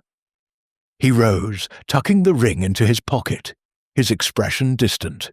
"Thank you, Dr. Cross. You have been most helpful, more helpful than you know." He turned to me. "Come, Hastings. We have one more interview to conduct." As we descended from the terrace, I whispered urgently, "Poirot, what did you mean about the ledger? What did she see?" "Everything, Hastings." His eyes glinted with sudden clarity. "She saw everything, and now so do I." He paused on the staircase, his hand gripping the carved railing. "The little grey cells, they have finally assembled the pieces. I know who killed Sir Reginald Ashworth. I know how, and I know why. All that remains is to prove it. Who, Poirot? Tell me." But he merely smiled, that infuriating, enigmatic smile. "Patience, mon ami. Tonight, at dinner, I shall gather our suspects in the salon. And then," his voice dropped to a whisper, "then justice shall be served." Chapter 6. The Little Grey Cells. The hours between Poirot's revelation and dinner stretched interminably. I attempted to engage him in conversation, to pry loose some hint of his conclusions, but he remained infuriatingly opaque. He spent the afternoon in his chamber, emerging only to dispatch Hassan with a series of messages, one to Inspector Gerard, another to Colonel Hartley, and a third to a destination the young servant would not disclose. "You are staging something," I accused him when we crossed paths in the corridor. "I am preparing for the denouement, Hastings. There is a difference." He adjusted his cuffs with maddening precision. "Tonight, the truth will be revealed, but it must be done properly, with all the players assembled. Anything less would be inelegant." "A man is dead, Poirot. This isn't a theatrical performance. On the contrary, mon ami." His green eyes met mine, suddenly serious. "Murder is always theatre. The killer creates a fiction, a false narrative to conceal their crime. The detective must stage a counter-performance, a revelation that strips away the lies and exposes the truth beneath." He placed a hand on my shoulder. "Trust me, Hastings. By midnight, all will be clear." Dinner was a subdued affair. The household had gathered in the main salon, where Mohammed and Fatima had laid out a modest meal, none of the previous evening's lavish Moroccan feast. The atmosphere was thick with tension. Conversations faltered and died. Eyes darted nervously from face to face. Lady Evelyn presided at the head of the table, her composure impeccable as ever. To her right sat Philippa Beaumont, his pointed beard freshly trimmed but his eyes shadowed with anxiety. Dr. Helena Cross occupied the seat beside him, her weathered face betraying nothing. Across the table, Marcus Webb picked at his food with trembling fingers, while Colonel Hartley maintained his military rigidity at the far end. Yasmin Benali moved silently between the guests, refilling glasses and removing plates, her dark eyes watchful. Inspector Gerard had arrived shortly before the meal, taking up position near the doorway with the alert stillness of a hunting dog. His presence seemed to heighten the tension, reminding everyone that this was no ordinary dinner party. Poirot ate little, I noticed. His attention was elsewhere, observing, calculating, waiting. At last, the final course was cleared, and coffee was served. Poirot rose from his seat, and the room fell instantly silent. "Mesdames et messieurs," he began, his voice carrying clearly in the hushed space, "I thank you for your patience these past days. The investigation into the death of Sir Reginald Ashworth has been complex, filled with misdirection and concealment. But now, the little grey cells have completed their work. The truth is ready to be revealed." He moved to stand before the empty fireplace, positioning himself so that he could see every face in the room. Let us begin with what we know. Sir Reginald Ashworth was discovered dead in the courtyard fountain on the morning following our arrival. He had been struck from behind with a brass lamp, then drowned, held beneath the water until life departed. The autopsy revealed that he had been drugged with chloral hydrate before the attack, rendering him helpless against his assailant. "We know all this," Lady Evelyn said coolly. "What we do not know is who committed this crime. Patience, madame. We shall arrive there presently." Poirot's gaze swept the assembled company. First, we must understand the victim. Sir Reginald Ashworth was not merely a wealthy art dealer. He was a smuggler of stolen antiquities, a blackmailer who kept meticulous records of his crimes and those of his associates, and a man who delighted in the exercise of power over others. Philippe Beaumont shifted uncomfortably. Dr. Cross stared at her folded hands. His household was a web of resentment and fear. His wife, Poirot nodded toward Lady Evelyn, had endured years of humiliation at his hands. His secretary, a gesture toward Marcus Webb, had been falsely accused of embezzlement and faced dismissal. His business partner, Beaumont flinched, had been threatened with financial ruin. His former associate in the antiquities trade, Dr. Cross looked up sharply, was being blackmailed into continued complicity. Even his assistant, Poirot's eyes found Yasmin Benali, had suffered his unwanted advances and harbored a secret connection to him that few suspected. "You speak as though we all had reason to kill him," Hartley observed. "Which of us didn't? An excellent point, Colonel. Indeed, motive was abundant. The challenge was not to find someone who wished Sir Reginald dead, but to identify the one who acted upon that wish." Poirot paused, letting the silence build. "Let us examine the evidence." He withdrew several objects from his pocket and laid them on the table. The lapis lazuli ring, a folded telegram, and a small vial. First, the ring. This belongs to Dr. Helena Cross. She claims to have lost it on the night of the murder and found it 2 days later beside the ledger in Sir Reginald's study. But this raises a question. How did her ring come to be in the study if, as she claims, she lost it in the courtyard? "I told you," Dr. Cross said, her voice strained. "Someone placed it there deliberately, to frame me. Perhaps you entered the study earlier than you admitted, not after Sir Reginald's death, but before." Poirot held up a hand to forestall her protest. "But let us continue. The second piece of evidence, this telegram." He unfolded the paper. "This arrived this morning from the registrar's office in London. It confirms that Sir Reginald Ashworth was legally married not once, but twice." A collective gasp rippled through the room. Lady Evelyn's composure cracked for the first time. "What? His first marriage, in 1902, was to a young Moroccan woman named Amira Benali.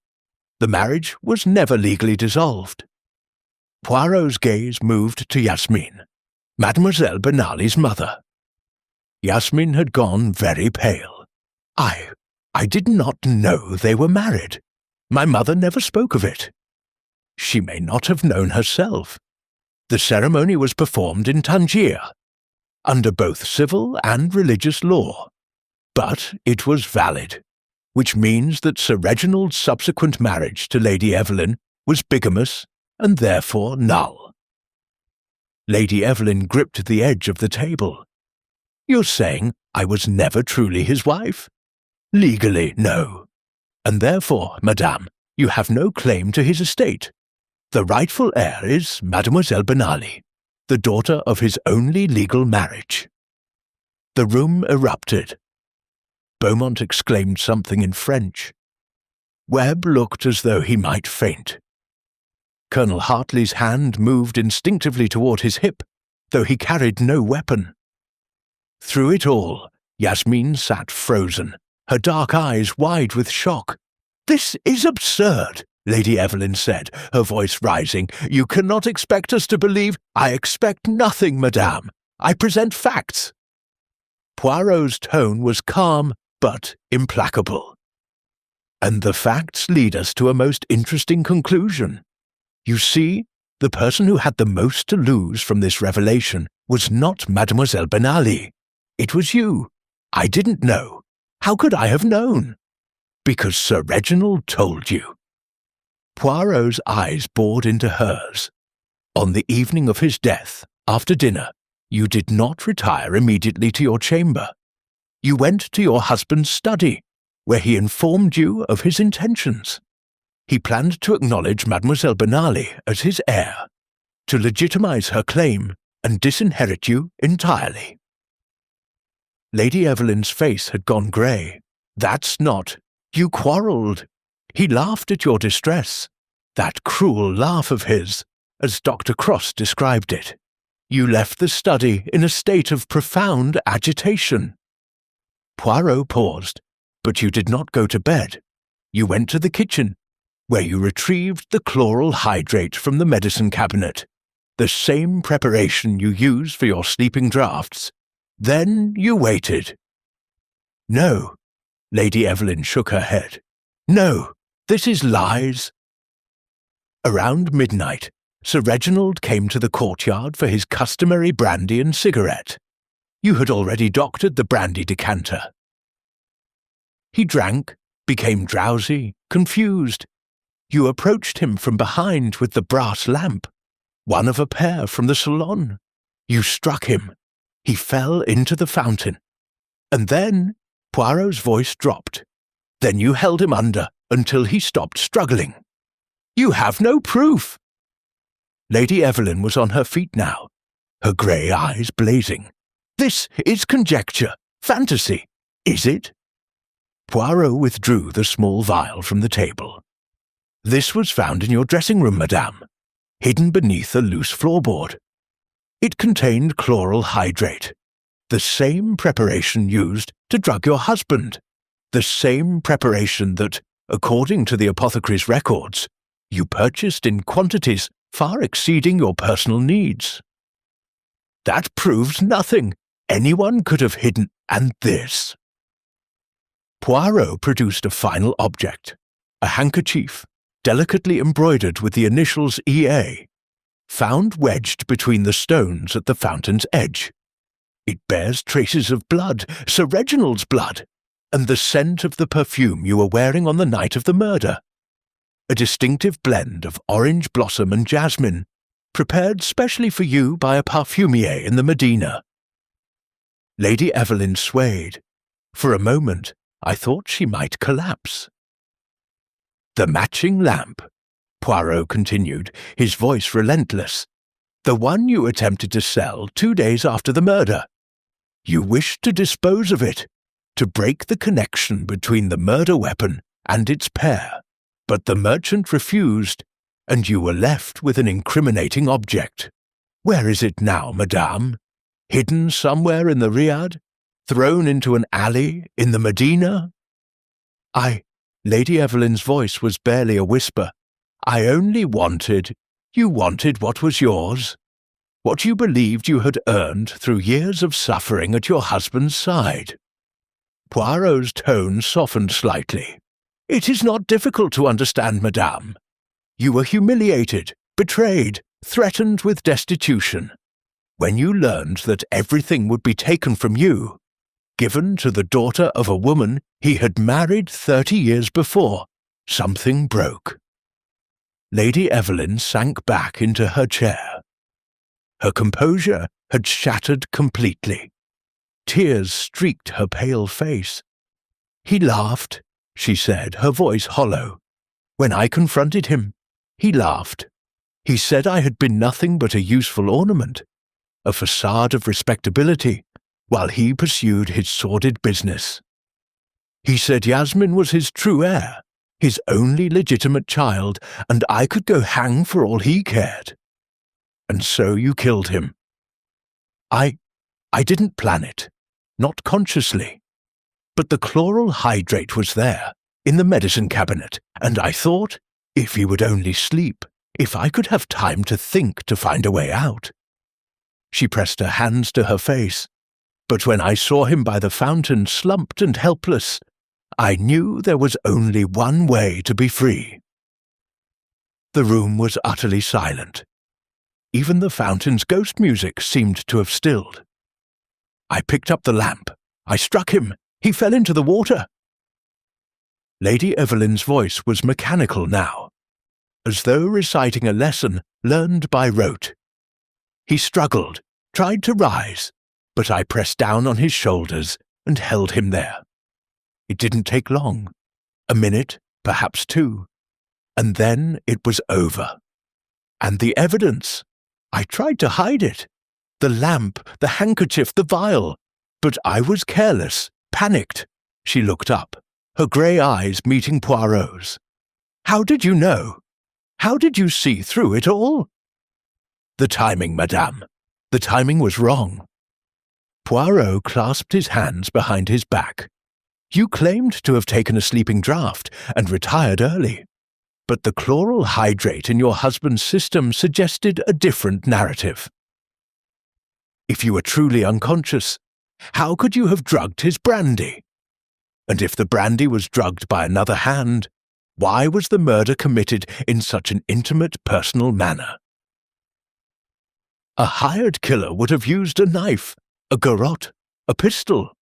Only someone with profound rage, profound personal investment, would hold a man's head beneath water and watch the bubbles cease. He paused, his expression grave. You were the only one with motive, means, and opportunity who also possessed the psychological profile of this particular murder. The others, Beaumont, Dr. Cross, even Mademoiselle Benali, might have killed for profit or self-preservation. But you, madame, you killed from the depths of wounded pride and accumulated humiliation. It was a crime of passion, and passion leaves its fingerprints upon the method. Lady Evelyn bowed her head. What happens now? Inspector Gerard stepped forward. Madame Ashworth, I am placing you under arrest for the murder of Sir Reginald Ashworth. You will be taken to the French Residency to await trial. She rose with dignity, her composure reasserting itself even in defeat. At the doorway, she paused and looked back at Yasmin Benali. I don't expect forgiveness, she said quietly, but for what it's worth, I am sorry, not for him, never for him, but for the pain I've caused you. Yasmin said nothing. Her dark eyes followed Lady Evelyn as she was led away into the Moroccan night. Chapter 7. Justice Beneath the Stars. The salon seemed to exhale after Lady Evelyn's departure. The tension that had gripped us all, suspects and investigators alike, loosened its hold, leaving behind a strange, hollow exhaustion. For a long moment, no one spoke. The candles flickered in some unfelt draught, casting dancing shadows across faces that bore the marks of revelation. It was Philippe Beaumont who broke the silence. Mon Dieu, he breathed, running a hand through his silver-streaked hair. I confess, Monsieur Poirot, I had convinced myself it was Dr. Cross. The ring, the smuggling connection, the midnight searching, as you were meant to believe, monsieur. Poirot moved to an armchair and settled into it with the air of a man who had earned his rest. Lady Evelyn was not without cunning. The ring she discovered in the study. She recognized its significance immediately. By leaving it beside the open ledger, she ensured that Dr. Cross would find it and assume she was being framed. This would occupy the doctor's attention, making her appear guilty, while simultaneously preventing her from noticing other, more damning evidence. Dr. Helena Cross shook her head slowly. I walked directly into her trap. I spent 2 nights searching for that ring, terrified it would condemn me, when all the while, the true killer watched and waited. Poirot's expression was not unkind. "You are fortunate, madame, that your crimes, however serious, did not include murder. The Egyptian authorities will undoubtedly wish to speak with you, but that is a matter for another day." The archaeologist nodded, her weathered face resigned. "I knew this reckoning would come eventually. Perhaps it is time to face what I have done." Colonel Hartley cleared his throat. "What about the ledger? The records of Ashworth's blackmail operation?" "The ledger will be turned over to Inspector Girard and, through him, to the appropriate international authorities." Poirot steepled his fingers. "Many uncomfortable conversations will follow, I suspect. Collectors who believed their indiscretions safely buried will find themselves answering difficult questions. But that, too, is justice of a sort." Marcus Webb, who had been sitting in stunned silence, suddenly looked up. "And the accounts, the discrepancies I was accused of? Fabricated by Lady Evelyn herself." Poirot turned to the young secretary with something approaching sympathy. She needed a scapegoat, someone to distract attention from her own machinations. You were convenient, loyal, unassuming, easily blamed. When Sir Reginald accepted her manipulated evidence and threatened to dismiss you, she had achieved her goal. Another suspect, another layer of confusion. "But I didn't, I never—" "I know, Monsieur Webb. And now so does everyone else."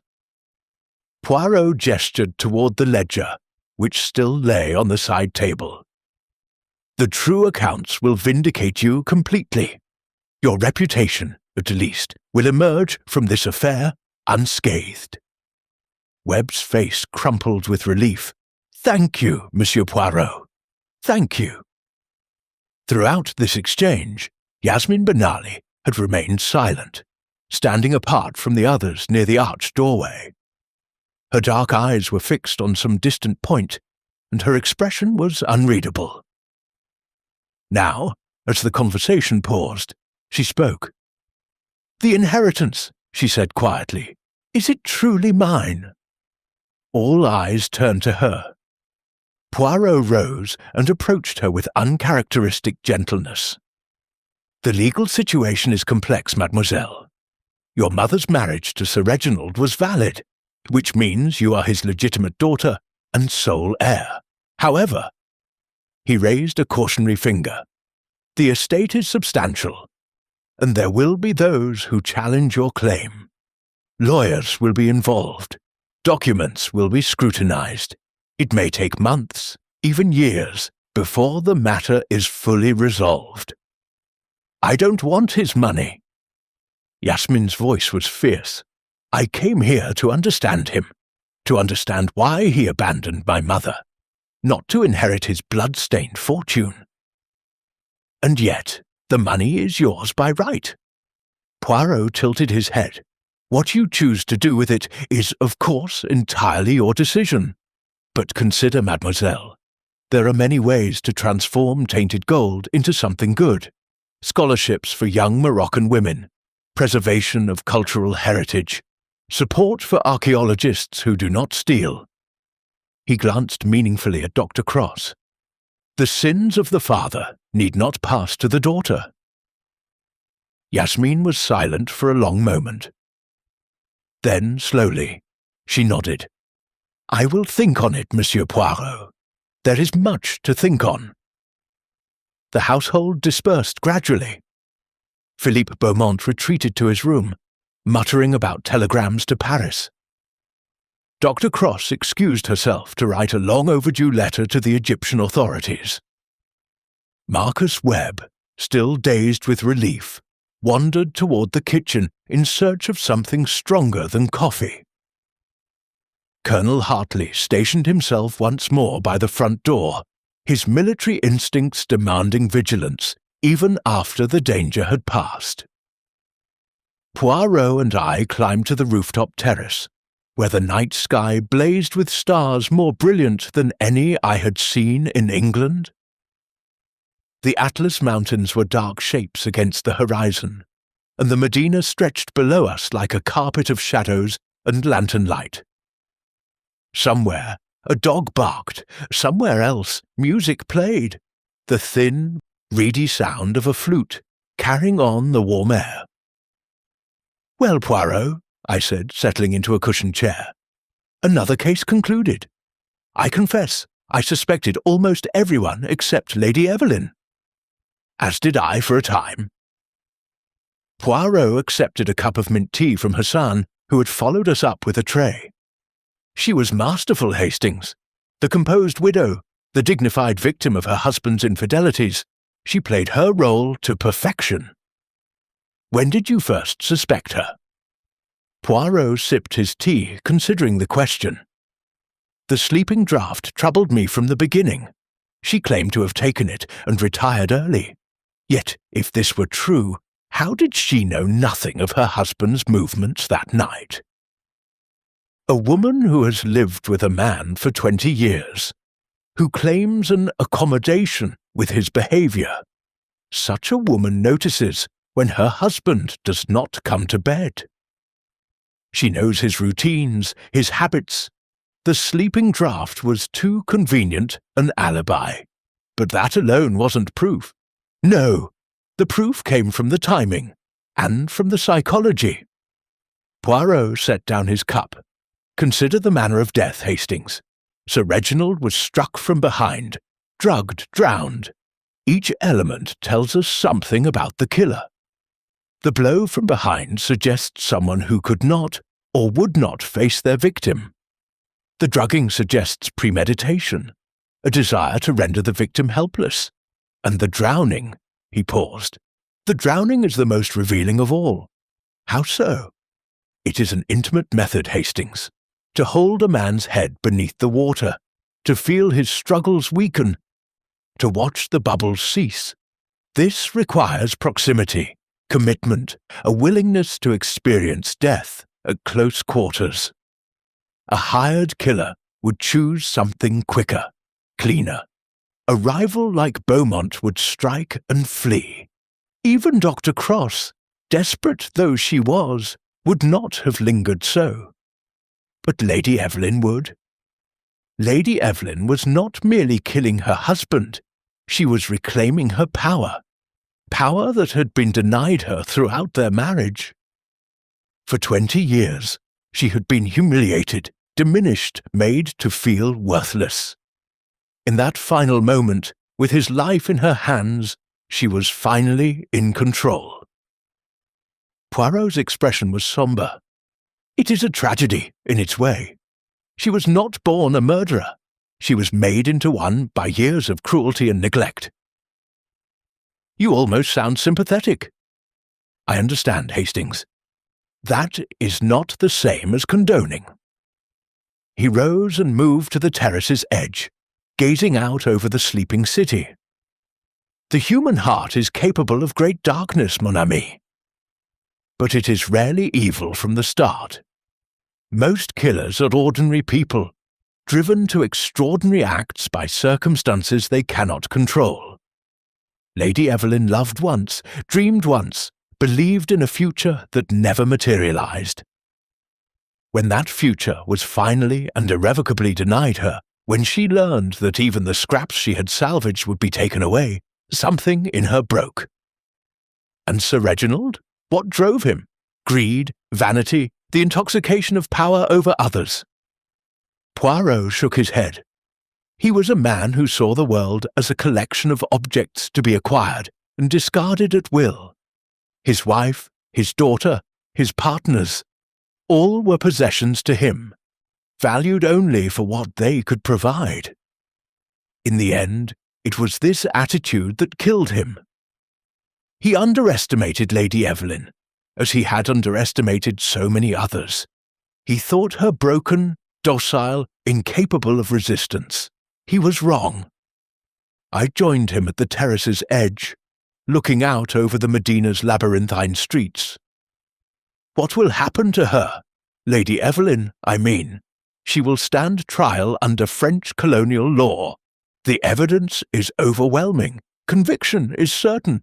As for the sentence, Poirot spread his hands. That is for the courts to decide.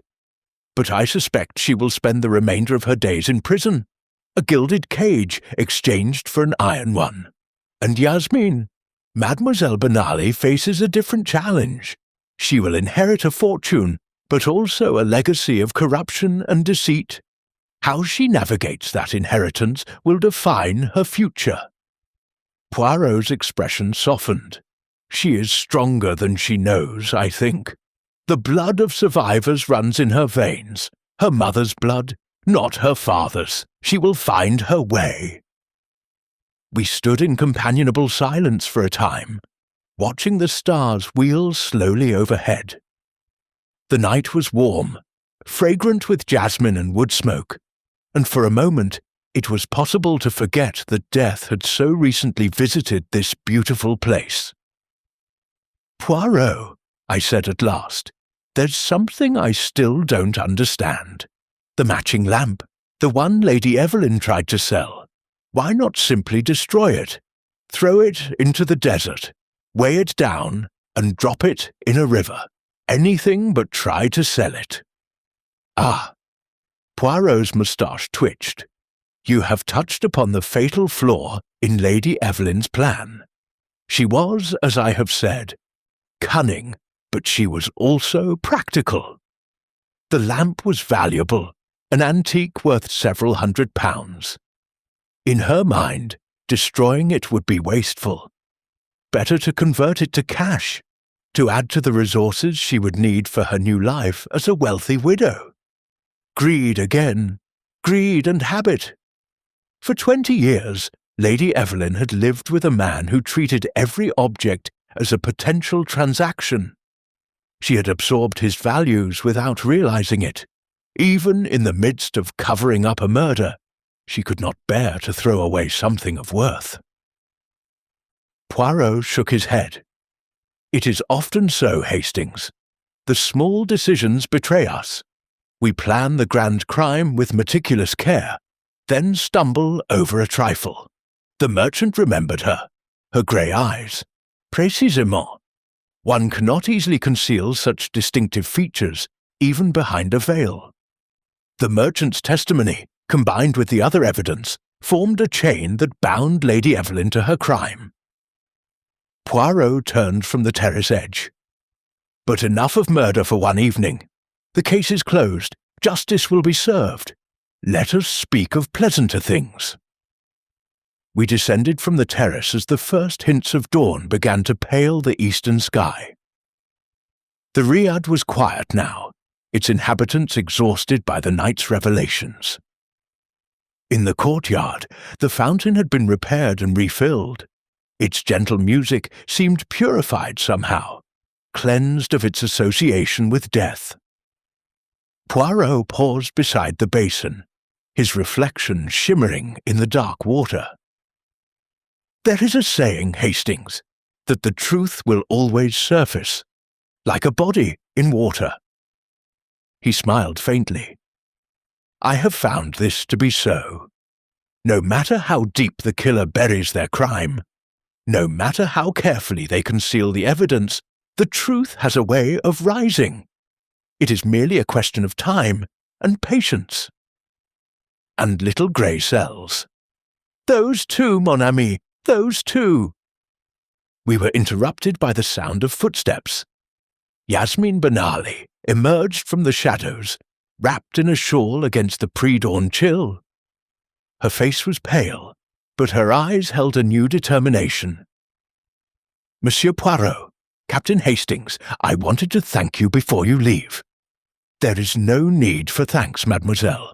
Justice was required. I merely provided it. Nevertheless, she stepped closer. You gave me something I had lost. The truth about my father. It is not a pleasant truth, but it is better than the lies I told myself for so many years. I thought, if I came here, if I knew him, I might understand why he abandoned us. Now I know. He was simply incapable of love. There was nothing I could have done, nothing my mother could have done, to make him care. And this knowledge, it brings you peace? It brings me freedom. Yasmin's chin lifted. I am not his daughter in spirit, only in blood. I choose a different path. A wise choice, mademoiselle. Poirot bowed slightly. I wish you every happiness in that journey. She nodded, then turned and disappeared back into the shadows. The fountain murmured on, indifferent to the dramas that had unfolded around it.